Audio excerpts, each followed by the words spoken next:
Su nombre evoca temores, leyendas y hasta admiración. Fue llamado el enemigo público número uno. Dominó Chicago con puño de hierro, no con ideales, sino con dinero, armas y miedo. Esta es la historia de Alphonse Gabriel Capone, el gángster más infame del siglo XX. Alphonse Gabriel Capone nació el 17 de enero de 1899 en Brooklyn, Nueva York. Fue el cuarto de 9 hijos en una familia de inmigrantes italianos. Su padre, Gabriele, era barbero. Su madre, Teresa, costurera. Los padres de Capone emigraron a Estados Unidos desde Nápoles en 1893. Al, el cuarto de 9 hijos, creció en Brooklyn, Nueva York. Desde pequeño, Al mostró una mezcla de inteligencia y rebeldía. Asistió a la escuela hasta sexto grado, a los 14 años. Fue expulsado por golpear a una maestra. Nunca regresó. La calle se convirtió en su escuela. Realizó diversos trabajos esporádicos.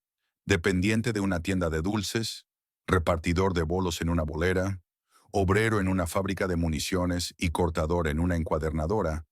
Todo ello mientras servía en los South Brooklyn Rippers y los 40 Thieves Juniors, dos pandillas de niños, es decir, bandas de jóvenes delincuentes conocidas por su vandalismo y delitos menores, comunes en Nueva York en aquella época.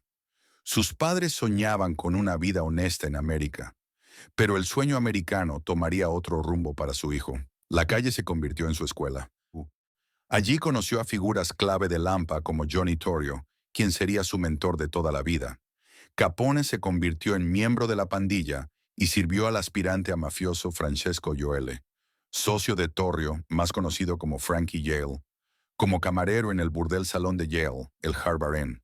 Aprendió rápido: extorsión, apuestas, peleas y, sobre todo, lealtad a la organización. Antes de que Capone cumpliera 21 años, estuvo involucrado en varios incidentes violentos.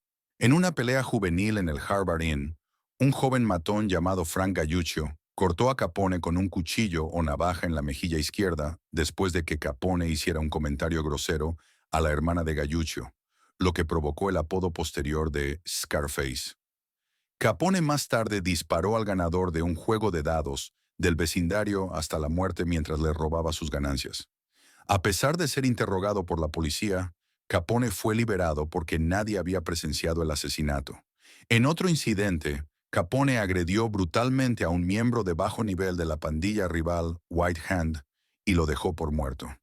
Torrio se había mudado de Nueva York a Chicago en 1909 para ayudar a dirigir el gigantesco negocio de burdeles bajo el mando del jefe criminal de Chicago, Big Jim Colosimo. En 1919, a pedido de Johnny Torrio, Capone se mudó a Chicago. Lo que encontró fue una ciudad en guerra, sindicatos corruptos, pandillas enfrentadas y un gobierno incapaz de mantener el orden. Poco después de la llegada de Capone a la ciudad en 1919, Colosimo fue asesinado por Yale o por el propio Capone. En 1920, comenzó la prohibición. Se abrieron nuevas operaciones de contrabando que atrajeron una inmensa riqueza. En 1924, Capone fue responsable del asesinato de Joe Howard en represalia por la agresión previa que éste había cometido contra uno de sus amigos. William McSwigin, un fiscal agresivo, intentó, sin éxito, acusar a Capone cuando los testigos presenciales del asesinato, temiendo sufrir daños, perdieron la compostura y negaron recordar el incidente. Más tarde ese mismo año, Torrio y Capone reclutaron a Yale y a otros cómplices para asesinar al líder de la banda, Dion O'Banion, en su floristería. Los socios de O'Banion, Jaime Wise y George Boggs Moran, fracasaron en su intento de asesinar a Torrio a principios de 1925. Tras un tiempo en prisión, Torrio fue herido en un atentado y decidió retirarse a Italia. Cedió el mando a su protegido, Al Capone. Con 26 años, se convirtió en el jefe absoluto del crimen organizado en Chicago, dirigiendo redes de juego, prostitución y contrabando, y expandiendo sus territorios. Pero con el poder vinieron los enemigos. Las guerras entre bandas dejaron decenas de muertos. Y entonces ocurrió el episodio que definió su legado: la masacre del día de San Valentín. Al Capone no era solo un criminal. Para muchos era un benefactor. Donaba a la caridad, repartía comida durante la Gran Depresión, asistía a la iglesia. Su figura se volvía un enigma moral.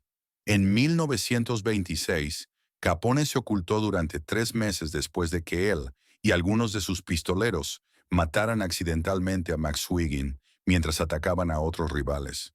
Esa noche, Max Wiggin había salido de copas con 2 amigos de la infancia, también traficantes de cerveza y otros delincuentes, cuando fue asesinado a tiros en la calle. Una vez más, Capone quedó impune, pero el gobierno no lo olvidaba. El FBI, frustrado por no poder probar asesinatos o contrabando, encontró una vía inesperada: los impuestos.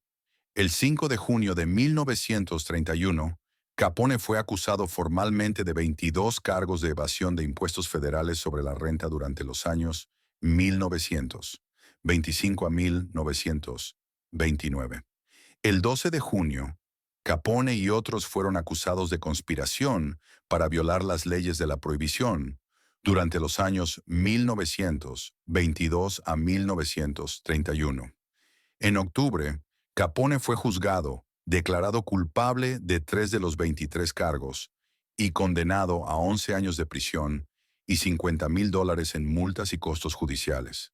Ingresó en la penitenciaría de Atlanta en mayo de 1932, pero fue trasladado a la nueva prisión de Alcatraz en agosto de 1934. Ahí no existían favores ni sobornos, solo la soledad, el frío y los recuerdos. En noviembre de 1939, sufriendo el deterioro general de la paresia, una fase avanzada de la sífilis, fue liberado e ingresó en un hospital de Baltimore. Más tarde se retiró a su finca Palm Island, Florida. Allí vivió como una sombra de lo que fue. El 25 de enero de 1947, a los 48 años, murió por un derrame cerebral, tras años de decadencia física y mental. Pocos lloraron, muchos respiraron en paz. Capone fue criminal, ícono, leyenda. Representó una época donde el crimen se vestía de traje y hablaba con carisma. Hollywood lo convirtió en mito, pero detrás del mito hubo sangre, corrupción y una ciudad marcada por el miedo. La historia de Al Capone nos recuerda que el poder sin control puede nacer del vacío legal, del abandono social y del olvido de la justicia. Su vida es una advertencia y un espejo